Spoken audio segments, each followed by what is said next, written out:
इस वीडियो में हम समझेंगे प्रत्यावर्ती धारा। जैसा कि हम जानते हैं, जब भी किसी तार या चालक से इलेक्ट्रॉन बहते हैं तो उस चालक में विद्युत धारा पैदा होता है। इस धारा की दिशा इलेक्ट्रॉनों के बहने की दिशा के ठीक विपरीत होती है। इलेक्ट्रॉन को बहाने के लिए हम तार के एक सिरे को बैटरी के धनात्मक टर्मिनल से और दूसरे सिरे को ऋणात्मक टर्मिनल से जोड़ते हैं। हम देखते हैं कि इलेक्ट्रॉन ऋणात्मक से धनात्मक की ओर बह रहे हैं, जबकि धारा धनात्मक से ऋणात्मक की ओर बहता है। जब धारा एक ही दिशा में बहता है और समय के साथ अपनी दिशा नहीं बदलता तो उसे दिष्ट धारा कहते हैं। अब अगर हम तार के दोनों सिरों को बैटरी के साथ आपस में बदल दें तो हम देखते हैं कि इलेक्ट्रॉनों के बहने की दिशा उलट जाती है और साथ ही धारा की दिशा भी बदल जाती है। अगर हम इसी प्रक्रिया को बहुत कम समय में बार बार दोहराएं तो धारा की दिशा लगातार बदलती रहती है। जब धारा की दिशा निरंतर बदलती रहे तो उसे प्रत्यावर्ती धारा कहते हैं।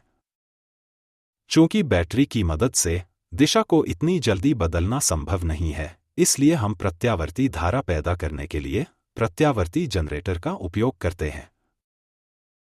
प्रत्यावर्ती धारा को विस्तार से समझने के लिए हमें कुछ मूलभूत पदों को समझना होगा, जैसे कि आवृत्ति, कला और आवर्तकाल। अब मान लीजिए कि एक प्रत्यावर्ती जनित्र है जिससे एक बल्ब को तार के माध्यम से जोड़ा गया है।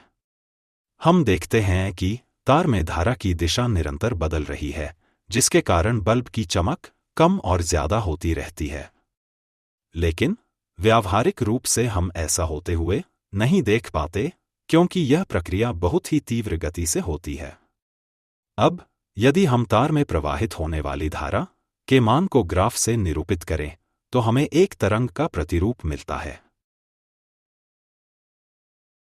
जब धारा तार में प्रवाहित होना प्रारंभ होती है तो उसका मान शुरुआत में 0 होता है।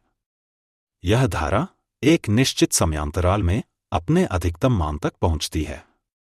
जैसे ही धारा की दिशा बदलती है, वैसे ही धारा का मान घटने लगता है और पुनः 0 हो जाता है। इसके पश्चात यह धारा विपरीत दिशा में प्रवाहित होती है, अपने अधिकतम मान तक पहुंचती है और फिर से धारा की दिशा बदलती है, मान कम होने लगता है और अंत में 0 तक पहुंच जाता है। यही प्रक्रिया बार बार दोहराई जाती रहती है। इस प्रक्रिया में धारा की दिशा निरंतर बदलती रहती है, इसीलिए इसे हम प्रत्यावर्ती धारा कहते हैं। इस तरंग प्रतिरूप में जो सबसे ऊपरी शिखर है वह धारा का शिखर मान है, जिसे हम I0 से दर्शाते हैं। तरंग का एक चक्र पूरा होने में जो निश्चित समय लगता है उसे हम आवर्तकाल कहते हैं, इसे हम T से दर्शाते हैं।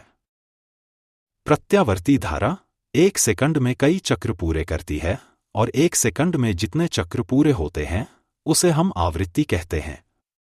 इस आवृत्ति को हम न्यू से निरूपित करते हैं। प्रत्यावर्ती धारा को हम कुछ इस तरह से व्यक्त कर सकते हैं। यहां I एक विशेष समय पर धारा का तात्कालिक मान है और I0 धारा का शिखर मान है। इस समीकरण में ओमेगा कोणीय आवृत्ति है, जिसकी वैल्यू 2π/T होती है। यहां T वह समय है जिसमें एक चक्र पूर्ण होता है। प्रत्यावर्ती धारा को हम साइन और कोसाइन के रूप में भी निरूपित कर सकते हैं।